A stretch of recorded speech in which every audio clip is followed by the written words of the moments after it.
or not. Right, yeah, or not. Well, that's what Uncle Joe says. And what Joe says, that's real. Yeah.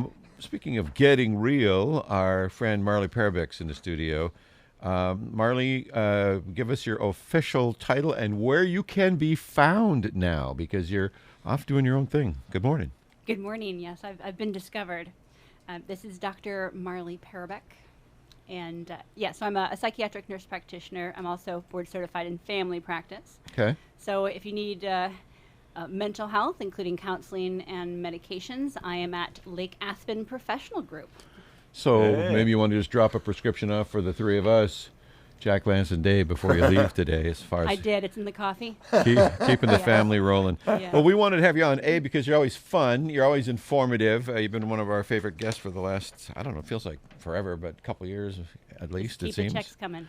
Yeah. Well, we just like to hear your common sense, and we now have, with COVID, a whole another layer of stress and depression and problems to deal with on top of what just life was like in the 2000s anyway. Got some amazing statistics here. Maybe you can share some of what COVID has brought to our table that we're having to deal with, and why we need to have you on the table too.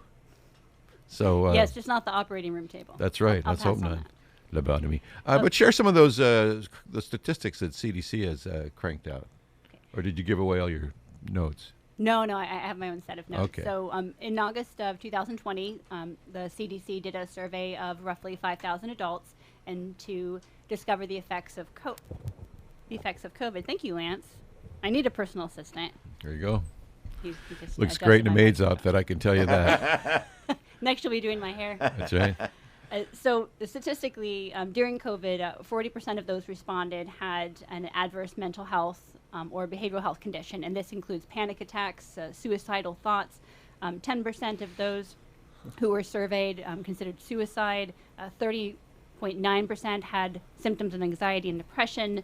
26% had a traumatic symptoms of trauma, such as having triggers, flashbacks, nightmares, and 13.3% increase in substance abuse. These are all the silent killers that we don't see during COVID. Right. Because remember, at the very first, don't go to the hospital, don't show up, you'll get sick. I mean, so people stayed home when they had chest pain. They stayed home with a productive cough and a fever. We didn't have access to preventative care such as mammograms. So all of these individuals who were literally scared to death Jeez. of the unknown, there's still some paranoia in regard to seeking medical care when we need to, and particularly seeking mental health. Well, you're right. It is. It's a tragedy. Part of that brought about by just the inability to report with confidence on the unknown. We make statements, they change, we walk them back, we do what we do, and people are they don't know who to believe or what to believe, and that's not right. There's got to be a way that we can talk about uncertainties in a way that provides a greater degree of certainty for the people listening, that we're not making stuff up, and that we're not going to tell you something one day and change it the next, and all of that. All right, so if we've got people that are on the edge, and we do, and drug use is up, we always hear about the equity issues now. We don't have a whole lot of African Americans that live in our community, but we do have Native Americans. We certainly have a lot of Hispanics. And do we find COVID and thus COVID fears and these sorts of problems greater in those populations? Yes, absolutely. Historically, those who live below the poverty line, which could be any one of us. I mean, Sure. Poverty isn't racist or sexist. And yes, so in the Lower Valley with Native Americans and throughout Yakima County, you're correct. We don't have a lot of African American individuals, but we do have a lot of people who are elderly. And Yeah. certainly that is the only minority that any one of us will, God willing, some way be in. So we have people that are shut in. And they only get enough, just as you said, there's a lot of paranoia, and that is fueled by willing media. We've had issues with the government, telling us one thing and then another. As far as the rollout with COVID, the lack of mask, hand sanitizer, enough information being disseminated, and especially in Yakima County in Spanish. I mean, just now you start to see these big posters in Spanish. I mean, where were they a year ago? Yeah, yeah. We did a story the other day on All in Washington, which hopes to raise some $30 million to outreach to minority populations struggling with language issues and other challenges, cultural issues, just based on their heritage or what have you. And certainly we don't want any groups left out of what positive information and vaccines and whatever we have to throw at COVID. So many young people killing themselves, though. Yes. Or even considering suicide, right? Yes, of those surveyed, I'm glad that you brought that up. So suicide is always a silent killer because we think, why did they do it? And we don't always know, but it is mostly traced to depression and isolation, which is from COVID and related to substances. So in the same survey, those who considered suicide, 25.5% of those were between the ages of 18 and 24. Wow. I mean, they're not going to school. They're not hanging out with their friends. And that age group, I mean, we can, sit around and be by ourselves for a while, but that peers are more important to people of that age than their parents or than their family members. The absence of that, yes. Sure. And especially in the Native American population, suicide is one of the highest incidents of death. Well, then you take a look at the 18 to 24 and you're out of school and maybe you had a waiter or service type job as you were ready to move into life, and then all of those shut down. So I'm sure that group was hit pretty hard by all of that. So I guess, we've had you in before there was COVID and you had common sense things to talk about. I imagine it's like common sense things on steroids now, right? To come back around and address all of this, or is there any particular special thing that people can do or should know about? Yes, so common sense is less Do you have a common. happy pill now that we didn't have before? Yes, there are meds for that. There So are. my husband got me a coffee cup, and it says, keep talking, I'm diagnosing you. Nice. Yes, Nice. nice. So yes, there's Take it from here, Lance. I'm shutting up. We have a session thereafter. Free. So, okay. So more common sense. Yes, so you just think about, what did your mother tell you, when you were a child? your feet Wash off your the table, hands. that's what you told feet off me. your table, who's your daddy? I believe I said, well, Mom, if you don't know that, you got some explaining to do. This will be Marli's last appearance on the morning news. How's your daddy? I just had to. You left the door open, and I walked through. Okay, so yes, if you are ill, stay home. And that's good common sense. Washing hands, covering your mouth when you cough. And as far as the mask, any mask only works if you use it properly and it's a fresh mask. You see people with the same old dirty mask, it's over their mouth but not their nose. If a facility requires the mask, then play by the rules. Just like when you walked into the first grade, they said, keep to your own cubby, don't eat somebody else's lunch. But in your own personal space, I mean, that is your home. Sure. And just using common sense in that way.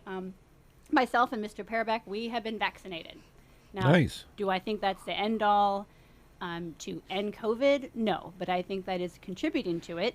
It is a vaccine. Do I think it's for life? No. I think best case scenario, it's more like the influenza vaccine where we'll need boosters. But it also shows that we're making an effort. I think sometimes Yakima gets a bad rap that we're not trying hard, we're not doing this, we're not doing that. We're doing the best we can. I mean, we have multi-generational households who, cannot social distance.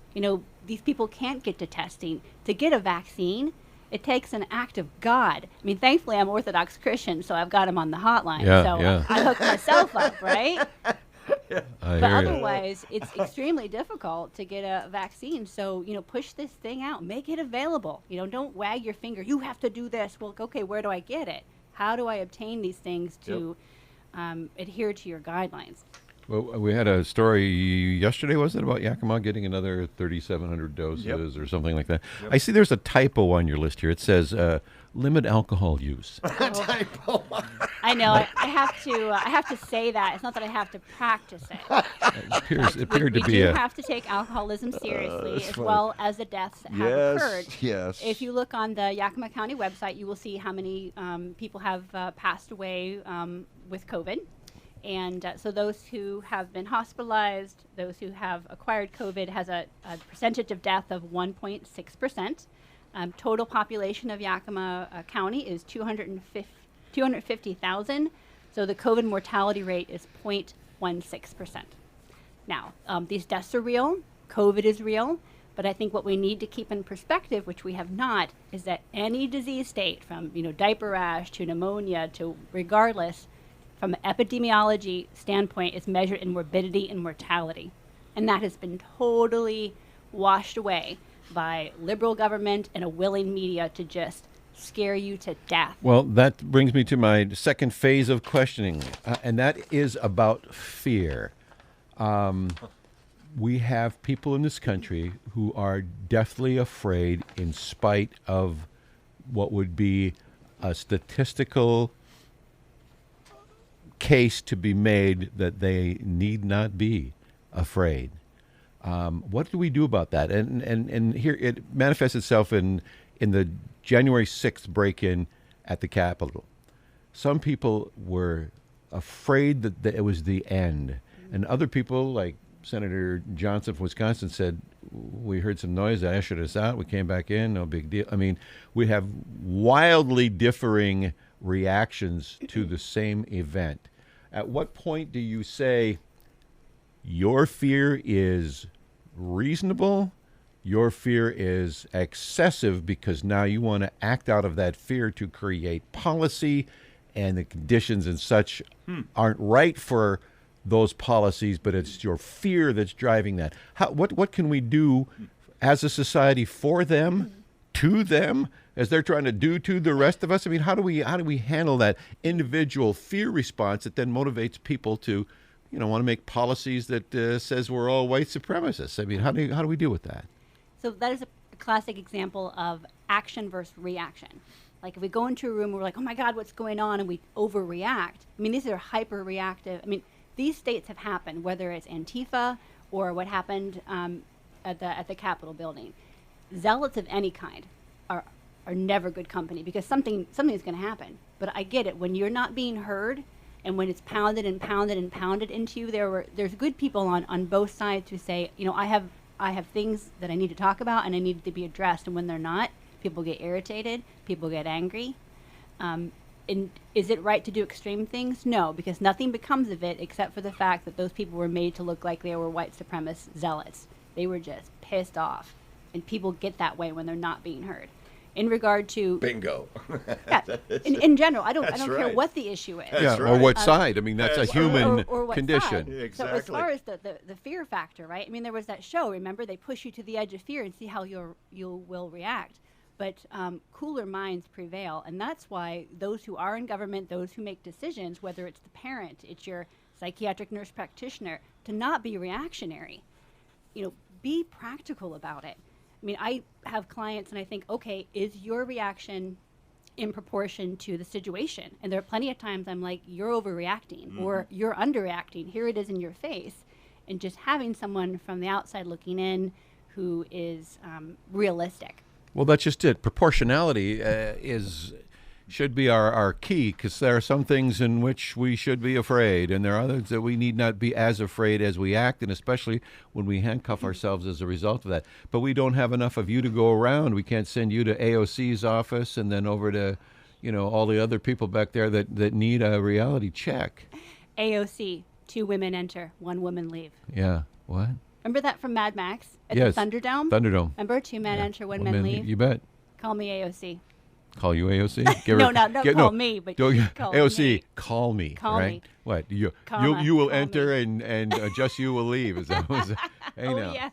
Well, but and we all laugh about it and joke about it, but it is not funny. There are people in positions of power and influence and capability that ultimately will turn those fears against us.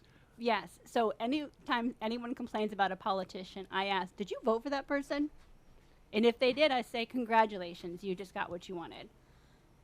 I mean, that's the bottom line. Those people represent you. If they don't represent you, then don't vote for them. Don't support their policies, but also in a reasonable way. I mean, no, you don't storm their houses, because then that just makes you look like you're insane. But there are other ways to communicate that, no, I disagree, and that is being practical. For example, your neighbors, right? Right. If you want to see your neighbors, then yes, just social distance from your neighbors. If they don't want to see you because that's their personal choice, respect it. But for those who want to gather, yes, face to face. I mean, we are losing touch. I forget what people look like because we have a mask on for so long. I mean, the facial expressions, think about, infants and children rely on that social contact and seeing your face, especially those with a developmental disability such as autism. They have a difficult time anyway interacting with others. And now we are isolating people on the fringes who are marginalized anyway. And, Dr. Ensley, he just likes to disseminate what he thinks about. And very little thought is given into what the results are. In medicine, you always think, what is going to be the consequence of my actions, my diagnosis, this medication? Is it for good? Is it for bad? And there's been no foresight into that. This is just like a vomited, it's like, here it is, and then you deal with it, and then they run off to do more good deeds. One last question, and then we got to let you go. And that it would be this. Since this trauma has upped the ante on all of these sorts of anxieties, depressions, and what have you, there's the difference, obviously, between acute and chronic. I mean, should a person seek out some help in the short run, knowing that it's probably COVID-related? Should they write it out?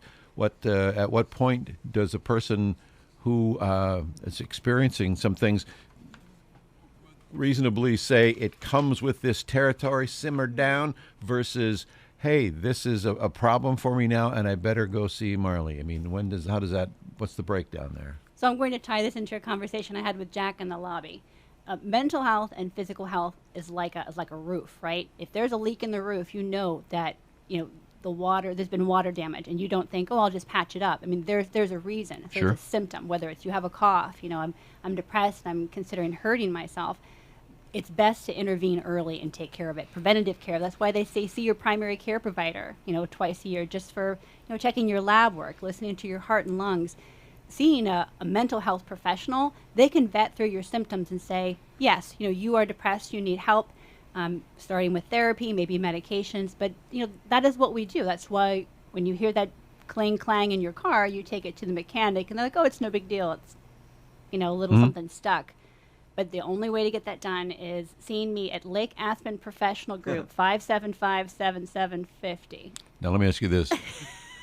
After your conversation with Jack in the lobby, when is his appointment scheduled? Is, I think what we all want to know. We're going to meet on the 10th green at the Yakima Country Club as soon as I can shovel out. Very nice. Yes, get out there and golf when you can. Dr. Marli Parobek, thank you very much for your time, your statistical reminders, your sense of humor, and your common sense. We appreciate it. Good to see you in this new year. We hope to have more chats on positive subjects as our year rolls on. Thanks very much.